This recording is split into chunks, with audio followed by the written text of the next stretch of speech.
Speak Cebuano with confidence. Learn more and practice with me. Hello, my buntag. Welcome to I Speak Cebuano with Luna.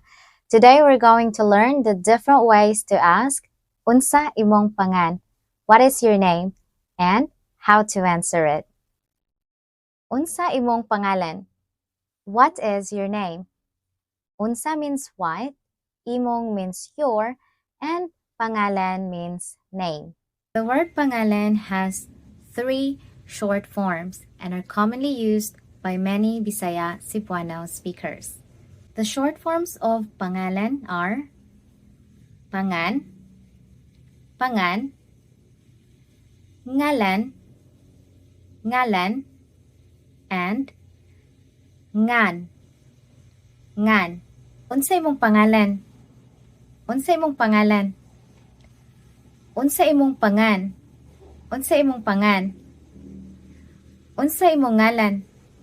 Unsa imong ngalan? Unsa imong ngan? Unsa imong ngan?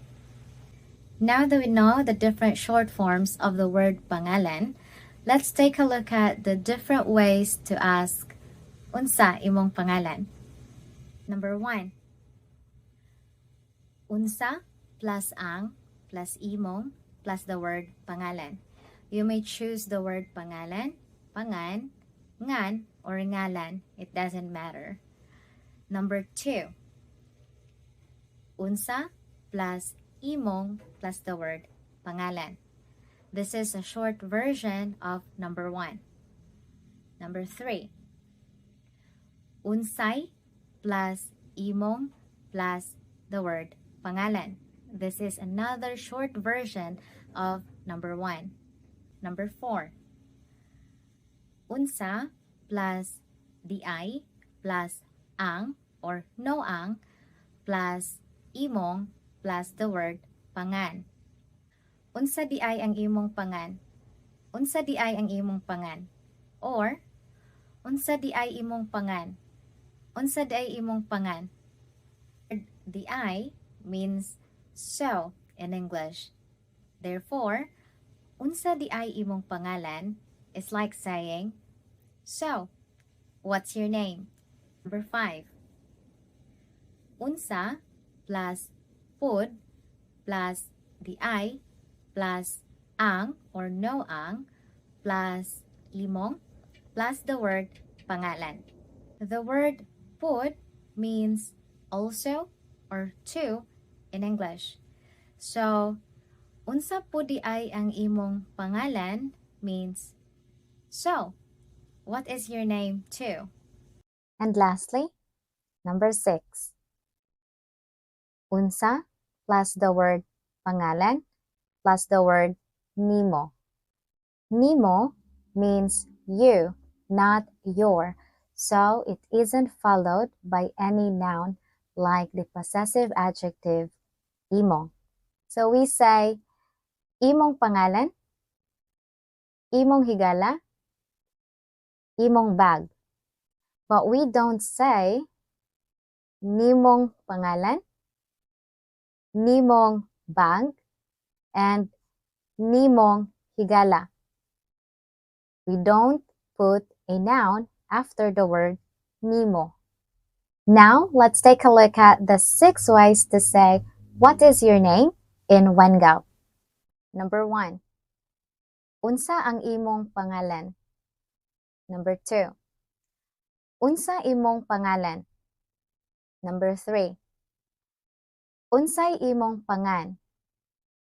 Number 4. Unsa di ang imong ngalan?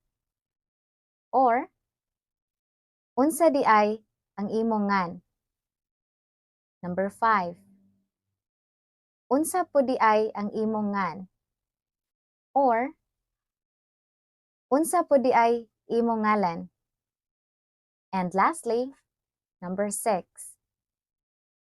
Unsay pangan nimo? Question. Can we use the full and the short forms of the word pangalan to all of these question formulas? The answer is yes, a big yes. So you may say, unsa imong pangalan, unsa imong pangan, unsa imong ngalan, and unsa imong ngan, all are possible. To answer the question, unsa ang imong pangan, you may say, your name plus the phrase, akong pangan. Luna akong pangan. Luna akong pangan. Or you may say the phrase, ang akong pangan kay plus your name. Ang akong pangan kay Luna. Ang akong pangan kay Luna. Or you can simply state your name, Luna. Luna. Please note that like in asking the question, unsa imong pangan, you can also use both full and the short form of the word pangalan in answering. For example, Luna akong pangalan. Luna akong pangan. Ang akong ngan kay Luna. Ang akong ngalan kay Luna. And that's it for this video, mga amiga o amigo. I hope you learned something. You may also check my other videos for more common questions and expressions. If you have any questions or any topic that you want me to do, please feel free to comment down in the comment section below. This is Luna from I Speak Cebuano with Luna. Hangtod sa sunod!